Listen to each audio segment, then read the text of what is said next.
الله الرحمن الرحيم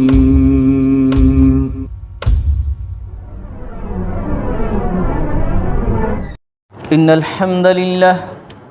الحمد لله نحمده ونستعينه ونستغفره ونعوذ بالله من شرور أنفسنا ومن سيئات أعمالنا من يهده الله فلا مضل له ومن يضلله فلا هادي له وأشهد أن لا إله إلا الله وأشهد أن محمدا عبده ورسوله أما بعد فإن خير الحديث كتاب الله وخير الهدي هدي محمد صلى الله عليه وسلم وشر الأمور محدثاتها وكل محدثة بدعة وكل بدعة ضلالة وكل ضلالة في النار.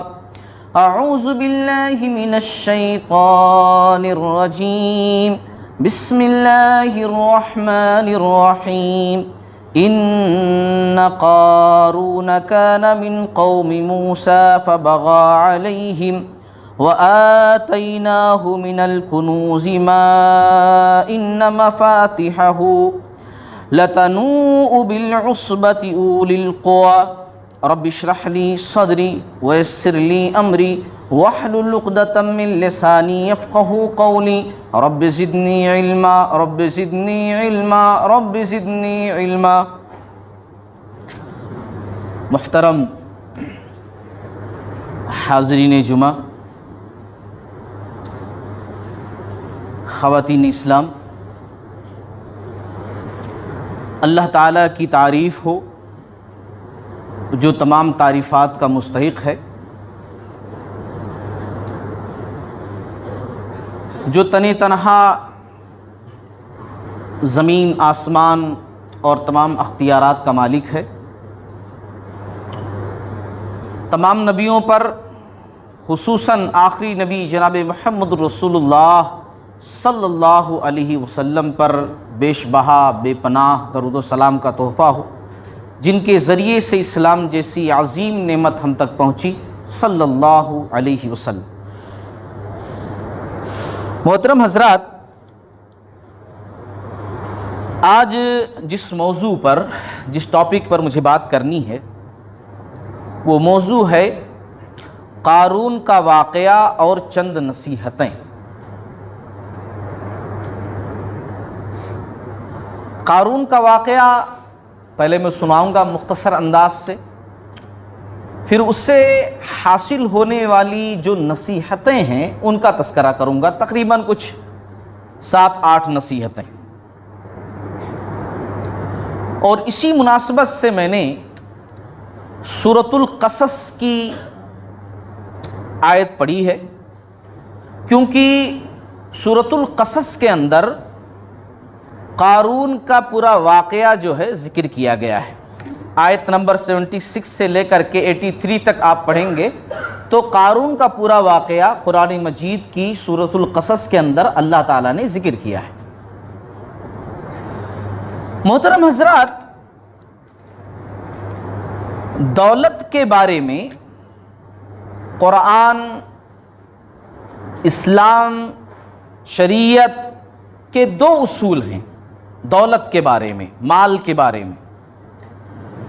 پہلا اصول یہ ہے کہ دولت بڑی اچھی چیز ہے، بہت اچھا ہے، بڑی اچھی چیز ہے،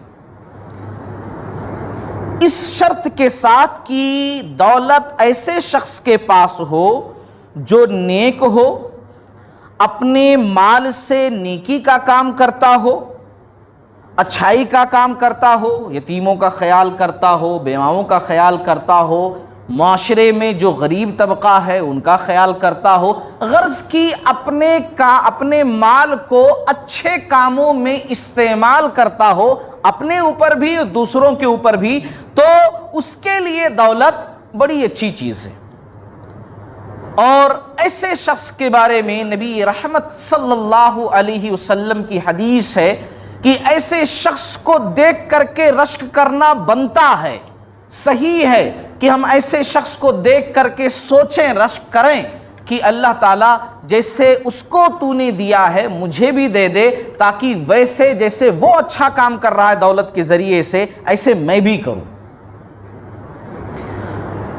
دولت کے بارے میں دوسرا اصول کیا ہے؟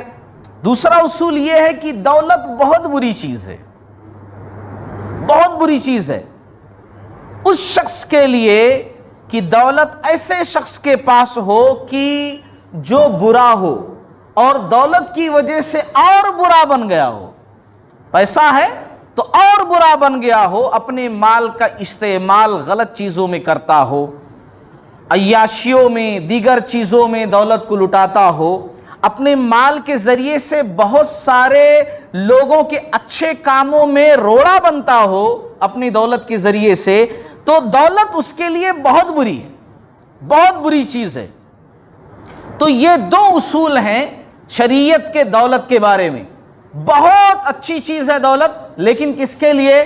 جو اچھا ہے اور دولت کے ذریعے سے اچھائی کرتا ہے۔ بہت بری چیز ہے دولت، کس کے لیے؟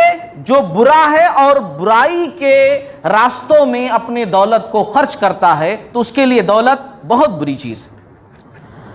یہ جو دوسرا اصول ہے جس کے تعلق سے میں نے ذکر کیا کہ دولت بہت بری چیز ہے اس شخص کے لیے جو برا ہے اور دولت نے اس کی برائی میں اور اضافہ کر دیا ہے، تو ایسے ہی قسم کے لوگوں میں ایک نام ملتا ہے گزرے ہوئے زمانوں میں قارون کا۔ قارون ایسے ہی قسم کے لوگوں میں تھا۔ اب قارون تو بڑا امیر تھا، بڑا کبیر تھا، دولت کا انبار تھا اس کے پاس، لیکن بہت برا شخص تھا اور دولت نے اس کو اور زیادہ برا بنا دیا تھا۔ تھا کون قارون؟ قرآن نے خود اس کا جواب دیا ہے، ان قارون من قوم موسیٰ۔ قارون جو ہے موسیٰ علیہ السلام کی قوم میں سے تھا یہ بنو اسرائیل میں سے، بلکہ موسیٰ علیہ السلام کا چچا زاد تھا، رشتہ دار تھا، لیکن ساتھ فرعون کا دیتا تھا اور اپنی قوم بنو اسرائیل کو ستاتا تھا۔ بڑا دولت مند تھا، اس قدر خزانے اس کے پاس تھے، اتنا روپیہ پیسہ تھا اس کے پاس، اس قدر خزانے تھے اس کے پاس کہ اس کے خزانوں کی چابیاں 60 سفید خچروں پر لوڈ کی جاتی تھی۔ خچر سمجھتے ہیں؟ گھوڑے سے تھوڑا چھوٹا اور گدھے سے تھوڑا بڑا ایک جانور ہوتا ہے، خچر اس کو بولتے ہیں۔ دیکھا ہوگا آپ لوگوں نے، میں نے ایکسپلین اس لیے کر دیا، جن کو نہیں معلوم وہ جان لیں۔ یہ بھی مضبوط جسم کا مالک ہوتا ہے یہ جانور۔ تو 60 خچروں پر چابیاں لوڈ کی جاتی تھی، کس کی؟ اس کے خزانوں کی۔ خزانے نہیں، صرف ان کی چابیاں، خزانے رکھے جاتے تھے الگ جگہ پر، پھر لاک کیے جاتے تھے، وہ لاک کی چابیاں جو ہوتی تھیں وہ 60 خچروں پر لوڈ کی جاتی تھی۔ اس سے اندازہ لگائیے کہ وہ کتنا امیر تھا، کتنا کبیر تھا، کتنا دولت مند تھا وہ شخص قارون جس کے بارے میں ذکر کر رہا ہوں۔ لیکن دولت سے وہ صرف برائی کرتا تھا، دولت نے اس کے غرور میں اضافہ کر دیا تھا، وہ اور مغرور ہو گیا تھا۔ وہ اتنا مغرور تھا کہ پہلے زمانے میں لوگ جو بڑے لوگ ہوتے تھے نا، لمبے لمبے لباس پہنتے تھے کہ سردار اور بڑے لوگ، تو یہ اپنے کپڑے کو اور بڑا کر کے پہنتا تھا اور گھسیٹتے ہوئے زمین پر، اس لیے کہ میں سب سے بڑا ہوں، میں اور زیادہ بڑا ہوں، بتانے کے واسطے، غرور کے طور پر۔ اسی لیے ہمارے پیارے نبی صلی اللہ علیہ وسلم نے کیا کہا کہ مرد جو ہے ٹخنوں سے اوپر رکھیں، اس کا سائنسی جو فائدہ ہے وہ تو ہے ہی ہے، لیکن یہ غرور کی نشانی ہے کہ اپنے کپڑے کو گھسیٹ کر کے چلنا زمین پر۔ مگر ہمارے نوجوان سمجھتے نہیں اس چیز کو، فیشن کے نام پر تلالے سے یہ چیز کرتے رہتے ہیں، کوئی فرق نہیں پڑتا۔ جبکہ ہمارے نبی نے کیا کہا؟ نبی نے کہا کہ اللہ تعالیٰ اس شخص کی طرف رحمت کی نظر سے نہیں دیکھے گا، غصے کی نظر سے دیکھے گا جو اپنے کپڑے کو ٹخنوں کے نیچے رکھتا ہے۔ وہ حصہ پیر کا جو کپڑوں سے ڈھکا ہوا رہتا ہے، جس کا حکم دیا گیا کہ اوپر رکھو، اگر ہم اس کو ڈھکے ہوئے رکھتے ہیں، اوپر نہیں رکھتے ہیں، تو وہ حصہ جہنم میں سے ہے، نبی رحمت صلی اللہ علیہ وسلم کی حدیث۔ تو بہرحال جو میں پوائنٹ ذکر کر رہا تھا کہ وہ اتنا مغرور تھا کہ کپڑے کو اور گھسیٹ کر چلتا تھا، عام لوگوں سے زیادہ لمبا کر کے چلتا تھا کہ دیکھو میں ہوں، بتانے کے واسطے۔ حالانکہ قوم کے جو اچھے لوگ تھے علم والے لوگ تھے, دین کے بارے میں جانتے تھے, موسیٰ علیہ السلام سے اچھی اچھی باتیں سیکھے تھے, وہ لوگ اس کو سمجھاتے بھی تھے. موسیٰ علیہ السلام بھی سمجھاتے تھے, قوم کے بڑے لوگ, اچھے لوگ بھی اس کو سمجھاتے تھے. قرآن میں ذکر کیا گیا, اللہ نے ذکر کیا سورۃ القصص کے اندر, قوم کے لوگ اس کو سمجھاتے. اذ قال له قومه لا تفرح ان اللہ لا يحب الفرحین وابتغی فیما آتاک اللہ الدار الآخرة ولا تنس نصیبک من الدنیا واحسن کما احسن اللہ الیک ولا تبغی الفساد فی الارض ان اللہ لا يحب المفسدین. اس کو سمجھاتے ہوئے لوگ کہتے کہ دیکھو بھائی, اتراؤ نہیں, یہ گھمنڈ مت کرو, کیوں غرور میں ہمیشہ تم رہتے ہو, کیوں اتراتے ہوئے چلتے ہو. اللہ تعالیٰ ایسے گھمنڈ کرنے والوں کو, مغرور کو, اترانے والوں کو اللہ پسند نہیں کرتا. مت کرو ایسا.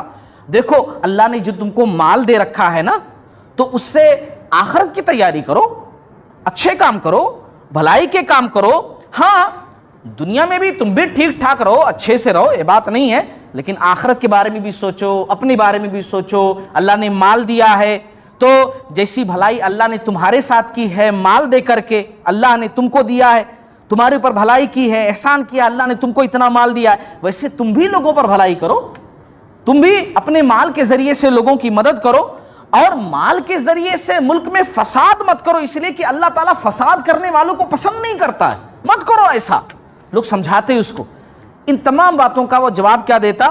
اللہ نے قرآن میں کہا قال انما اوتیتہ علی علم عندی. وہ کہتا اللہ نے دیا, نہیں, اللہ نے نہیں دیا, میرے پاس جو علم ہے میں اپنے ٹیلنٹ سے, اپنے علم سے, اپنی محنت سے میں نے یہ حاصل کیا ہے.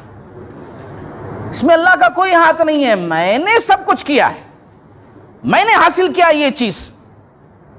اب یہاں پر واقعہ روک کر کے میں کچھ باتیں آپ لوگوں کو کہنا چاہتا ہوں. آج ہم یہ سمجھتے ہیں کہ جس کے پاس دولت ہے, جس کے پاس شہرت ہے, جس کے پاس آج دنیا کے اندر بہت کچھ ہے, ہم ایسا سمجھتے ہیں کبھی کبھی کہ اللہ ان سے بڑا خوش ہے, کیونکہ اللہ خوش ہے تبھی تو دے رہا ہے. اللہ مجھ سے ناراض ہے, اللہ فلاں سے ناراض ہے, اللہ فلاں سے ناراض ہے, اس لیے اللہ تعالیٰ نہیں دے رہا ہے. جن کو دے رہا ہے مطلب اللہ تعالیٰ ان سے بڑا خوش ہے, جن کو نہیں دے رہا ہے اس کا مطلب اللہ تعالیٰ ان سے ناراض ہے. نہیں میرے بھائی, ایسا نہیں ہے, ایسی کوئی بات نہیں. قرآن میں سورۃ المؤمنون کے اندر اللہ رب العالمین نے فرمایا اَيَحْسَبُونَ أَنَّمَا نُمِدُّهُمْ بِهِ مِن مَّالٍ وَبَنِينَ نُسَارِعُ لَهُمْ فِي الْخَيْرَاتِ بَل لَّا يَشْعُرُونَ. اللہ نے کہا کہ دیکھو ہم نے جن کو مال دیا ہے, اولاد دیا ہے, تو سوچ رہے ہیں کہ اللہ رب العالمین ان سے بڑا خوش ہے, بہت کچھ دے رہا ہے. بالکل بھی نہیں, تم کو سمجھ نہیں ہے, ایسا نہیں ہے. حدیث کے اندر نبی رحمت صلی اللہ علیہ وسلم نے فرمایا کہ اللہ تعالیٰ کے نزدیک اگر دنیا کی حیثیت ایک مچھر کے پر کے برابر بھی ہوتی, سمجھ رہے ہو میری بات, غور سے سنو, اس دنیا کی ویلو, اس دنیا کی حیثیت اللہ کی نظروں میں اگر ایک مچھر کے پر کے برابر بھی ہوتی تو اللہ تعالیٰ اس دنیا میں سے کسی کافر کو ایک گھونٹ پانی بھی نہیں دیتا. لیکن اس دنیا کی حیثیت اللہ کی نظروں میں کچھ بھی نہیں ہے, مچھر کے پر کے برابر بھی نہیں, کچھ بھی نہیں ہے. اسی لیے قرآن مجید کے اندر رب ذوالجلال نے یہ بھی کہا کہ اگر مومن لوگ فتنے میں مبتلا نہ ہو جاتے تو کافروں کے گھروں کو میں سونے کا بنا دیتا, کافروں کے گھروں کو سونے کا بنا دیتا, لو سونے کے گھر. لیکن یہ دیکھ کر کے مومن جو ہے فتنے میں پڑ جائیں گے کہ دیکھو ان کو تو بہت کچھ مل رہا ہے. آج ہے نا ایسے ہی, ہم جب دیکھیں ارے انہوں اتنا امیر, اچھا انہوں اتنا امیر, اچھا انہوں اتنا امیر, اس کے پاس یہ, اس کے پاس, پھر ہم مومن ہیں, پھر ہم مسلمان ہیں, پھر ہم جو اللہ کے ماننے والے ہیں, پھر ہم اللہ ہی کی عبادت کرتے ہیں, رکوع سجدہ کرتے ہیں, پھر ہمارے پاس ایسا کیوں نہیں؟ میرے بھائی یہ دنیا, الدنیا سجن المؤمن و جنت الکافر, یہ دنیا ایک مومن کے لیے قید خانہ ہے اور کافر کے لیے جنت ہے. کافروں کو جو کچھ ہے صرف دنیا کے اندر ہے اور مومن کا ابدی ٹھکانہ تو جنت ہے. ہمارے لیے یہ جگہ قید خانہ ہے اور قید خانے میں سکون نہیں ہوتا, آرام نہیں ہوتا, بس وقت گزارنا ہوتا ہے. ہم وقت گزار رہے ہیں, یہ سوچو مومن کے لیے دنیا قید خانہ اور کافر کے لیے جنت ہے. کافر کو جو کچھ ہے یہی ہے, آخرت میں کوئی حصہ نہیں. اگر آخرت میں حصہ چاہتے ہو تو مومنانہ کردار ہونا چاہیے. دنیا کو دیکھ کر کے مت سوچو کہ ان سے اللہ خوش ہے اسی لیے ان کو زیادہ دے رہا ہے ہمیں کم. ایسا یہ اصول نہیں اللہ تعالیٰ کے پاس, یہ اصول نہیں. ایک حدیث سنا کر کو میں اپنے واقعے پر آتا ہوں. حدیث کے اندر مسند احمد کی حدیث ہے, آپ صلی اللہ علیہ وسلم نے فرمایا جب تم دیکھو کسی کو کہ نافرمانیوں کے باوجود اس کی خواہشات پوری ہو رہی ہے, آدمی بڑا نافرمان ہے, ایک بھی چیز صحیح طریقے سے نہیں کرتا, بڑا برا شخص ہے, بڑا برا آدمی ہے, مگر ہر چیز میں سکسیس ہے, وہ ہر چیز اس کو دنیا کی مل رہی ہے, ہر چیز اللہ اس کو دے رہا ہے, تو جان لو کہ اللہ تعالیٰ اس کو ڈھیل دے رہا ہے, اس کو مہلت دے رہا ہے. بس اس کو مہلت دے رہا ہے, اور جب اللہ یہ مہلت ختم کرے گا تو پھر انجام اس کا کیا ہوگا, بہت بھیانک ہوگا. یہ بات اچھی طریقے سے جان لو کہ کوئی شخص برا ہے اور پھر بھی اس کو اچھائی پر اچھائی مل رہی ہے, کامیابی پر کامیابی مل رہی ہے, تو جان لو مسند احمد کی حدیث ہے کہ اللہ تعالیٰ اس کو ڈھیل دے رہا ہے, اس کو مہلت دے رہا ہے, اور جب یہ مہلت یہ ڈھیل ختم ہوگی تو اس کی خیر نہیں. بہرحال واقعے کو آگے بڑھاتا ہوں. ایک دن قارون نے کیا کیا کہ اپنی پوری شان و شوکت کے ساتھ قوم کے درمیان نکلا دکھانے کے واسطے کہ میں کیا ہوں, میرے پاس کیا ہے. وہ نوکر چاکر, گھوڑے, سواریاں, زبردست پورا دم تیار ہو کر کے لوگوں کو دکھانے کے لیے نکلا.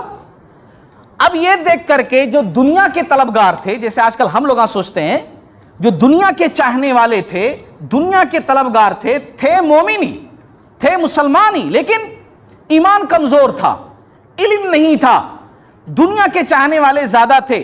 جب اس کی شان و شوکت دیکھے تو دیکھ کر کہنے لگے یا لیت لنا مثل ما اوتی قارون انہ لذو حظ عظیم, اے کاش جیسا قارون کے پاس ہے ویسا ہمیں بھی مل جاتا تو کتنا اچھا ہوتا. قارون کتنا خوش نصیب ہے, دیکھو قسمت کتنی مہربان ہے اس کے اوپر کہ کتنا سب کچھ اس کے پاس ہے, کیا لائف اسٹائل ہے, کیا ہے سواریاں, کیا چیزیں, کیا زبردست ہے. اچھا یہ بات جب اہل علم نے وہاں پر سنا, جو علم والے تھے, تو انہوں نے سمجھایا, اور سمجھاتے ہوئے ایسے لوگوں سے کہا افسوس ہے تم پر کہ تم اس جیسا بننا چاہ رہے ہو, قارون جیسا بننا چاہ رہے ہو, حالانکہ جو ایمان کی دولت تمہارے پاس ہے وہ قارون کی دولت سے کہیں بہتر ہے. ایمان کی دولت تمہارے پاس جو ہے وہ قارون کی دولت سے بہت بہت بہت بہتر ہے. اسی لیے تمہیں قارون جیسا نہیں بننا ہے, بلکہ تمہارے پاس جو ہے اس پر ناز کرو کہ تم ایمان والے ہو اور ایمان کی دولت سے تم مالا مال ہو.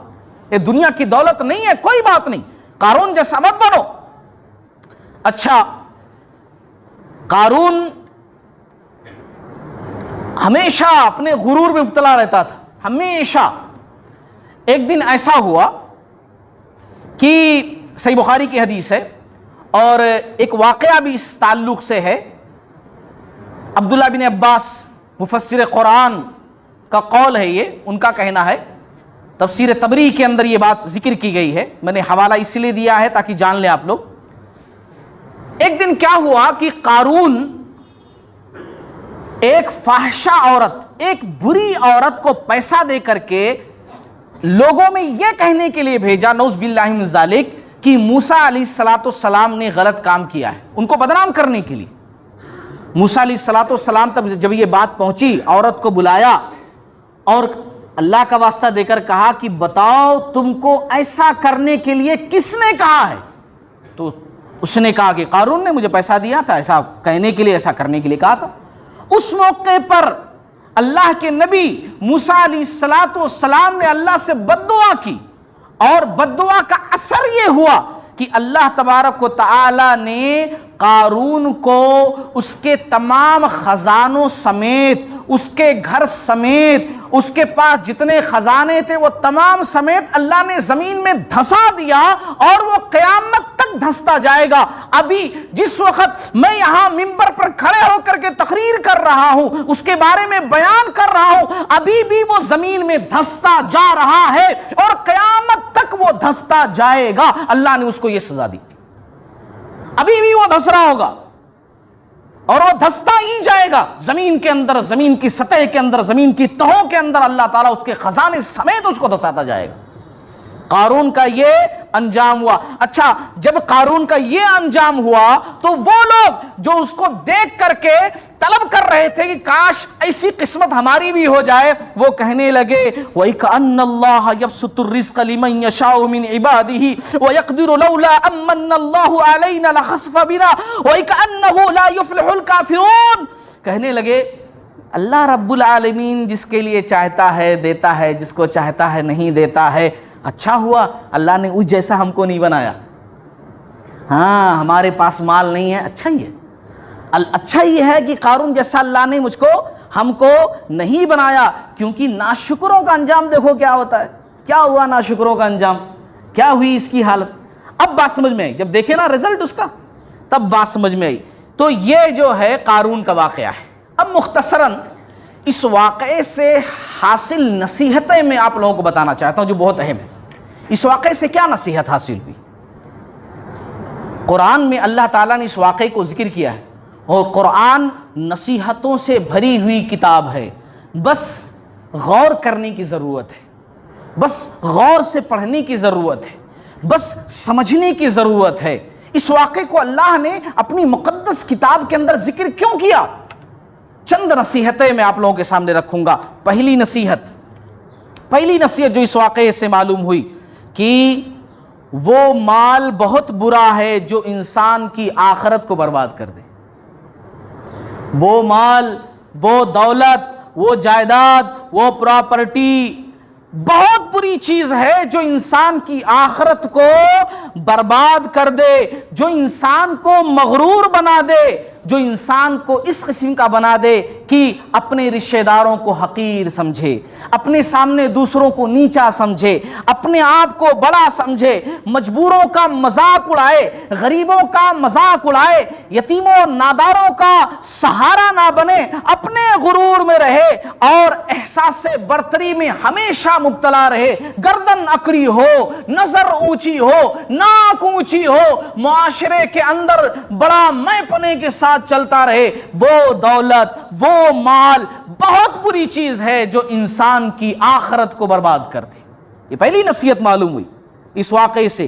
دوسری نصیحت جو میں آپ لوگوں کو سمجھانا چاہتا ہوں وہ یہ کہ دیکھو, مومنانہ کردار یہ ہے کہ مال کے باوجود انسان اپنی نظریں نیچی رکھے, دولت ہونے کے باوجود آدمی نظریں جھکا کر رکھے, دولت ہونے کے باوجود خاکساری اس کے اندر ہو, دولت ہونے کے باوجود بھی وہ کمزوروں سے نفرت نہیں محبت کرے, دولت ہونے کے باوجود بھی اس کے اندر میں پنا نہ ہو, اس کے اندر شیخی نہ ہو, اس کے اندر غرور نہ ہو, گھمنڈ نہ ہو, بلکہ دولت ہے تو اپنے دولت کے ذریعے سے وہ یتیموں پر ہمدردی کی نگاہ رکھے, وہ اپنی دولت کے ذریعے سے بیواؤں کا سہارا بنے, وہ اپنی دولت کے ذریعے سے بھوکوں کو کھانا کھلائے, وہ اپنے دولت کے ذریعے سے لوگوں کا سہارا بنے, اچھے اچھے کام کرے اور مال کے تکبر سے بچے. یہ مومنانہ کردار ہے, یہ مومنانہ کردار ہے.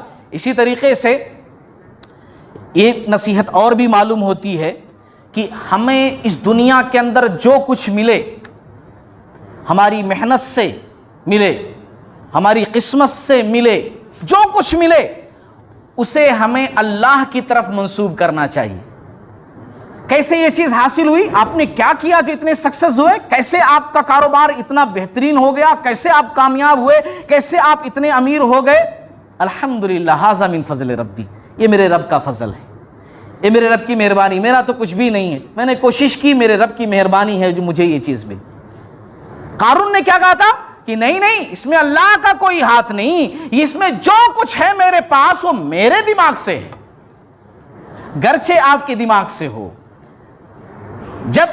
گرچہ آپ کی ذہانت سے ہو, گرچہ آپ کی محنت سے ہو, گرچہ آپ کی کوششوں سے ہو, گرچہ آپ نے اپنا سب کچھ دن رات محنت لگایا ہو, اس میں پھر آپ کو کامیابی ملے ہو, لیکن پھر بھی آپ کہیں ھذا من فضل ربی, یہ میرے رب کا فضل ہے, اس کی مہربانی ہے. اس کی بہترین مثال اگر لینا چاہو نا تو سلیمان علیہ السلام کو یاد کرو. سلیمان علیہ السلام, اللہ نے کیا نہیں دیا ان کو؟ ہے نا, ہواؤں پر حکومت دی, پرندے ان کی بات سنتے تھے, وہ بھی ان کی بولیاں سمجھتے تھے, جنات ان کے قبضے میں تھے, ہوا ان کو اڑا کر کے ایک جگہ سے دوسری جگہ لے کر جاتی تھی, تخت پر بیٹھ جاتے تھے, بہت سارے مشیر, بہت سارے لوگ بیٹھ جاتے تھے اور ہوا کو حکم دیتے تھے مجھے لے کر کے جاؤ. 1 مہینے کی مسافت خالی بس دن کے ایک حصے میں طے ہو جاتا تھا, 1 مہینے کی مسافت, یعنی یوں سمجھ لیجئے کہ ایک دن میں تقریباً 2 مہینے کی مسافت ہوا کے ذریعے سے. جب یہ ساری چیزیں نہیں تھی, یہ ٹیکنالوجی, یہ پلین, یہ ہیلی کاپٹر, کچھ نہیں تھا, سلیمان علیہ السلام ہواؤں پر حکومت کر رہے تھے اللہ تعالیٰ کے حکم سے. لیکن جب یہ ساری چیزیں ان کے سامنے ہو رہی تھی نا, تو وہ کیا کہتے تھے, اپنے سر کو جھکا کر کے رب کے حضور میں, ھذا من فضل ربی, یہ میرے رب کی مہربانی ہے. اور آج قدرت نے تھوڑا سا کیا نواز دیا ہم کو, تو ہمارے پیر تو زمین پر ہی نہیں ڈگتے, ہم تو اپنے آپ میں ہی نہیں رہتے. اسی لیے لوگوں, کچھ بھی ملے دنیا کے اندر, کتنی بھی ترقی کر لو, پیر زمین پر رہے اور کہو شکر گزاری کرتے ہوئے ھذا من فضل ربی, یہ میرے رب کی مہربانی ہے, میرے رب کی وجہ سے یہ چیز ملی ہے. اسی طریقے سے ایک اور نصیحت جو اس واقعے سے معلوم ہوتی ہے کہ دنیا سے پہلے آخرت بنانے کی فکر کرو, دنیا سے پہلے آخرت کے بارے میں سوچو, کیونکہ اللہ نے جنت کو حاصل کرنے کے لیے ایک سبب آپ کو دے دیا. دولت آپ کے پاس ہے, آپ کیا نہیں کر سکتے ہو دولت کے ذریعے سے, دولت آپ کے قدموں میں ہے, آپ کیا نہیں کر سکتے ہو دولت کے ذریعے سے, آپ کتنی بھلائیاں کر سکتے ہو, کتنی اچھائیاں کر سکتے ہو. ہاں خود پر بھی خرچ کرو, خود کو بھی ایسا مت رکھو کہ بالکل گھر میں دولت پڑی ہوئی ہے اور پھٹے پرانے کپڑے پہن کر باہر گھوم رہے ہو اور کہہ رہے ہو نہیں میں بہت سادہ رہنا چاہتا ہوں. ایسا بھی نہیں ہے. پیارے نبی صلی اللہ علیہ وسلم کی زندگی کا واقعہ ہے, اچانک ذہن کے اندر آیا.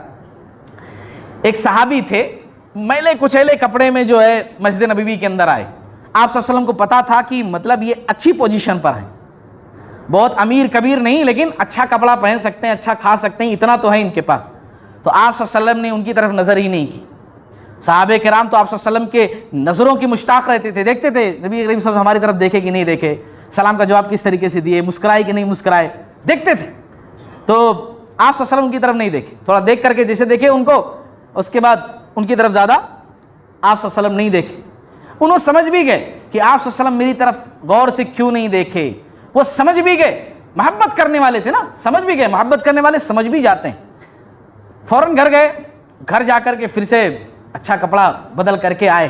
پھر آپ صلی اللہ علیہ وسلم نے ان کو بلایا اور کہا کہ ہاں اب ٹھیک ہے, اب جو ہے ٹھیک ہے. اور آپ صلی اللہ علیہ وسلم نے ان کو سمجھاتے ہوئے کہا اللہ تعالیٰ جب نعمت دیتا ہے نا تو اللہ تعالیٰ چاہتا ہے کہ میرے بندے پر میری نعمت کا اثر دکھائی دے, کہ میں نے اپنے بندے کو نعمت دی, اثر دکھائی دے. تو اپنے اوپر بھی خرچ کرو, لیکن دنیا سے پہلے آخرت کی تیاری کرو, کیونکہ اللہ تعالیٰ نے آپ کو ایک راستہ تو دے دیا ہے خود ہی دولت دے کر کے, آپ بہت اچھے کام کر سکتے ہو. اسی طریقے سے ایک نصیحت اور بھی معلوم ہوتی ہے اس واقعے سے کہ اللہ تعالیٰ کی مخلوق پر خرچ کرو گے تو اللہ تعالیٰ کے رحمت کے دروازے اور زیادہ آپ کے اوپر کھل جائیں گے. تو سمجھاتے ہوئے بڑے لوگوں نے کہا تھا قارون سے کہ تمہیں اللہ نے دیا ہے نا, تمہارے اوپر بھلائی کی ہے تو تم بھی لوگوں پر بھلائی کرو. ایسے جب اللہ تعالیٰ ہمیں دے تو اللہ تعالیٰ کا شکر ادا کرتے ہوئے دوسروں پر بھی خرچ کریں, دوسروں کا سہارا بنیں. وہ مال کا حق ہے. ہاں اللہ تعالیٰ جب دیتا ہے نا تو اللہ تعالیٰ چاہتا ہے کہ میرا بندہ جو ہے, جو دوسرے بندے ہیں ان کا خیال کرے, ان کا بھی حق ہوتا ہے اس مال میں سے. تو اپنے اوپر بھی خرچ کرو, دوسروں پر بھی خرچ کرو. جتنا زیادہ خرچ کرو گے دنیا والوں پر, اچھے لوگوں پر اور غریب مسکین پر, اللہ تعالیٰ اتنا ہی زیادہ آپ کو دے گا. اچھا, ایک اور نصیحت جو اس واقعے سے معلوم ہوتی ہے کہ دنیا والوں کو اپنی حیثیت دکھاؤں گا, دولت کے ذریعے سے ایسا نہیں کرنا چاہیے. لوگ ایسا ہی کرتے نا کہ میرے پاس ہے تو میں بتا رہا ہوں, شادی کا موقع آیا تو ایک شادی خانے کے بجائے 2 شادی خانے بک کروں گا, شادی خانی جیسا ہے ویسا نہیں, اس کو اور اچھا سجاؤں گا, ہے نا, ابھی اتنے 1000 لگے ہیں اور اس میں اتنے ہی ڈالوں گا, تھوڑا اور اس کو ڈیکوریٹ کر کے پورا سجا وجا کر کے, کیوں میرے پاس ہے تو بتانا. یہ اسلام کی نظروں میں بہت بری چیز ہے, یہ متکبرانہ سوچ ہے, کہ دولت آپ کو اللہ نے دیا ہے تو آپ کیا کر رہے ہو؟ دکھا رہے ہو لوگوں کو. میں قارون کیا کر رہا تھا؟ قارون یہی تو کر رہا تھا. قارون بن سور کر کے اپنے پورے لوگوں کو لے کر کے جو نکلا پبلک میں، وہ کس لیے؟ بتانے کے واسطے نا. اور آپ کیا کرتے ہو؟ وہی تو کر رہے ہو. جب قارون کی وہ سوچ غلط تھی تو آپ کی سوچ کیسے اچھی ہو سکتی ہے؟ آپ کی سوچ بھی غلط قارون جیسی ہے. قارون کی سوچ تو غلط تھی. تو اسی لیے یہ سوچ کر میں دکھاؤں گا، اپنی حیثیت بتاؤں گا، یہ غلط ہے. یہ متکبرانہ سوچ ہے. اور اس کا ایک نقصان یہ بھی ہے کہ آدمی ایسا کر کے اپنے دشمن بھی پیدا کر لیتا ہے. ہاں، اپنے حاسدین بھی پیدا کر لیتا ہے. بہت سارے لوگ حسد جلن کرنے والے بھی پیدا ہو جاتے ہیں معاشرے کے اندر. تو یعنی خود آدمی دعوت دے رہا ہے مجھ سے حسد کرو کیونکہ میں اس لائق ہوں کہ مجھ سے حسد کیا جائے. حسد کرو مجھ سے. تو اسی لیے بلا ضرورت دکھاوا نہیں کرنا چاہیے. بلا ضرورت دکھاوا جو نہیں کرنا چاہیے. اچھا، ایک نصیحت جو بہت اہم معلوم ہوئی، علم کی اہمیت اس واقعے سے. جن لوگوں کے پاس علم تھا ان لوگوں نے سمجھایا نا. جن کے پاس علم نہیں تھا ان لوگوں نے کیا کہا؟ قارون کو دیکھ کر کے، اس کی شان و شوکت کو دیکھ کر کے کہنے لگے کاش ہمیں بھی ایسا مل جائے تو کتنا اچھا ہو، ہمیں بھی ایسا ہوتا ہمارے پاس تو کتنا اچھا ہوتا. لیکن علم والوں نے کیا کہا کہ نہیں، ایمان کی دولت جو تمہارے پاس ہے وہ قارون کی دولت سے اچھی چیز ہے. قارون کی دولت سے بڑی چیز ایمان تمہارے پاس ہے، وہ تمہارے پاس ہے، اس پر اللہ تعالیٰ کا شکر ادا کرو. اسی لیے جو ہے کہتے ہیں نا، علم کا ہونا بہت ضروری ہے. علم کا ہونا بہت ضروری ہے. اس سے علم کی اہمیت کا پتہ چلتا ہے. ایک علم والا ہی اس دنیا کے اندر صحیح اور غلط میں فرق کرتا ہے. علم والا، سچا علم والا فرق کرتا ہے. میں ایک مثال دوں آپ لوگوں کو. اس دنیا کے اندر آپ لوگ دیکھے ہوں گے کہ ڈاکٹر، انجینئر، بڑے بڑے لوگ حالات کا مقابلہ نہ کر کے ٹوٹ جاتے ہیں. کبھی کچھ پیسوں کی یا پراپرٹی کی یا کسی اور چیز کی پریشانی آتی ہے، خودکشی کر لیتے ہیں، مر جاتے ہیں. کبھی کسی عالم کو آپ نے دیکھا خودکشی کرتے ہوئے؟ میرے علم میں تو نہیں ہے، شاید آپ لوگوں کے علم میں ہو. میرے علم میں تو نہیں ہے کسی عالم نے، حافظ نے خودکشی کیا ہو کہ میرے پاس پیسوں کی بہت تنگی. حالانکہ ان کے پاس پیسوں کی تنگی ہوتی ہے. ڈاکٹر، انجینئر سے زیادہ پریشانی ان کے پاس ہوتی ہے، لیکن پھر بھی یہ خودکشی نہیں کرتے. کیوں؟ اسی لیے کہ علم کی دولت ان کے پاس ہوتی ہے. جن کے پاس علم کی دولت ہے انہیں اپنے آپ پر ناز ہونا چاہیے کہ رب نے وہ عظیم دولت دیا ہے کہ جس دولت کے ذریعے سے، جس علم والی دولت کے ذریعے سے وہ ہر برائی کا مقابلہ کر سکتے ہیں. نہ صرف خود بچ سکتے ہیں بلکہ دوسروں کو تنبیہ بھی کر سکتے ہیں. تو جو علم والوں نے کیا، وہاں پر کہا کہ نہیں، تم لوگ ایسی خواہش مت کرو، بلکہ قارون کی دولت سے بڑی چیز تمہارے پاس ہے، ایمان کی دولت. اسی طریقے سے ایک اہم چیز، ایک اہم نصیحت اس واقعے سے اور بھی معلوم ہوتی ہے کہ اگر دولت پانے کے بعد، دولت آ جانے کے بعد ہم دولت کا حق ادا نہیں کریں. دولت کا حق ادا نہیں کرنے کا مطلب آپ غریبوں کی مدد نہ کریں، سب کچھ خالی اپنا ہی، بس اپنا دیکھیں، پڑوس میں کیا ہے کوئی پتہ نہیں ہے، رشتہ داروں کا نہیں دیتے، رشتہ داروں کا حق بھی ادا نہیں کریں، بلکہ سب کو نیچا سمجھیں، اپنے آپ کو بڑا سمجھیں. تو اس سے کیا ہوتا ہے؟ ایسی زندگی سے کہ اللہ تعالیٰ چین و سکون کو چھین لیتا ہے. دولت تو دے دیتا ہے لیکن چین، سکون اللہ تعالیٰ چھین لیتا ہے. اولاد نافرمان ہو جاتی ہے، اولاد بگڑ جاتی ہے، اولاد عیاشیوں میں مبتلا ہو جاتی ہے، اور ایک دن ایسا آتا ہے گھر کا سکون درہم برہم ہو جاتا ہے دولت کی وجہ سے. اور یہ آدمی خواہش کرتا ہے کاش میرے پاس دولت نہیں ہوتی، سکون ہوتا تو کتنا اچھا ہوتا. دولت نہ ہو کر کے صرف سکون ہوتا تو کتنی اچھی چیز ہوتی. آج میرے پاس دولت تو ہے مگر اولاد میری بات نہیں سنتی، اولاد نافرمان ہے، کتنی بگڑی ہوئی ہے کیونکہ پیسے بہت زیادہ ہیں. نہ ہوتی دولت، صرف سکون ہوتا تو کتنی اچھی چیز ہوتی. ایک لاسٹ پوائنٹ آپ لوگوں کے سامنے رکھ کر بات کو ختم کرتا ہوں کہ دیکھو، بڑی اہم چیز ہے، سوچنے اور سمجھنے کی چیز ہے کہ دنیا کے اندر ہر چیز کا پانا ہی نعمت نہیں ہے.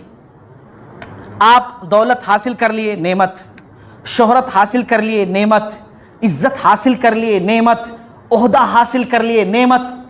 یہی نعمت نہیں ہوتی، بلکہ اس دنیا کے اندر نہ پانا بھی نعمت ہے. اس دنیا کے اندر نہ پانا عہدہ نہ پانا یہ بھی نعمت ہے، دولت نہ پانا یہ بھی نعمت ہے، شہرت نہ پانا یہ بھی نعمت ہے۔ کیوں؟ کیونکہ عزت، شہرت، دولت، عہدہ، یہ ساری چیزیں جب انسان کے پاس آتی ہیں تو اکیلے نہیں آتی ہیں، بلکہ بہت ساری آزمائشیں، بہت ساری ابتلا، بہت ساری مصیبتیں بھی ساتھ میں لے کر کے آتی ہیں۔ ان چیزوں کا نہ پانا بھی ایک نعمت ہے۔ ہم یہی سمجھتے ہیں کہ ان چیزوں کا پانا ہی نعمت ہے، نہیں، نہ پانا بھی نعمت ہے، کیونکہ آپ بہت ساری پریشانیوں سے، بہت ساری مصیبتوں سے، بہت ساری آزمائشوں سے بچ گئے۔ اسی لیے ایک شاعر نے کہا ہے، ہر چیز کا کھونا بھی بڑی دولت ہے، ہر چیز کا کھونا بھی بڑی دولت ہے، بے فکری سے سونا بھی بڑی دولت ہے، افلاس نے سخت موت آسان کر دی، دولت کا نہ ہونا بھی بڑی دولت ہے۔ نہیں آدمی کے پاس دولت، سکون سے سو رہا ہے، کوئی ذمہ داری نہیں، سکون سے سو رہا ہے، یہ بھی بہت بڑی نعمت ہے۔ تو کبھی کبھی کچھ نہ پانا بھی بہت بڑی نعمت ہوتی ہے پانے کے بنسبت۔ اسی لیے یاد رکھو، اللہ رب العالمین دولت دے اس کی مرضی، نہ دے اس کی مرضی، دے الحمدللہ، شکریہ اللہ تعالیٰ کا، نہ دے صبر، کوئی بات نہیں، اللہ تعالیٰ جو قسمت میں لکھا ہوا ہے وہی ہوگا۔ یہ مومنانہ کردار ہے۔ یہ کیا ہے؟ مومنانہ کردار ہے۔ اللہ کی تقسیم، اللہ نے جو تقسیم کی، کسی کو اتنا دیا، کسی کو اتنا دیا، اس پر آدمی خوش رہے، یہی زندگی کا سکون ہے۔ اور اگر آدمی اس کو اتنا ملا، اس کو اتنا ملا، خواتین کا الگ مسئلہ رہتا ہے نا، فلاں سہیلی کا شوہر یہ لا کر کے دیا، تم لا کر کے کیوں نہیں دیے؟ شادی خانے میں گئے تو اس کے گلے میں اتنے کا سیٹ تھا، تم کبھی لا کر کے نہیں دیے، انہوں بھی وہی کام کرتا، تم بھی یہ کام کرتے، وغیرہ وغیرہ، بہرحال مختلف چیزیں۔ اگر اس طریقے کی زندگی رہتی ہے تو زندگی کے اندر کوئی سکون نہیں ہوتا ہے، آدمی ہمیشہ بے چین رہے گا، بے قرار رہے گا۔ یہ مومنانہ کردار نہیں ہے، بلکہ مومنانہ کردار ہے الحمدللہ علی کل حال۔ اللہ تعالیٰ سے دعا، اللہ تعالیٰ ہم تمام لوگوں کو کہنے سننے سے زیادہ عمل کرنے کی توفیق عطا فرمائے۔ باری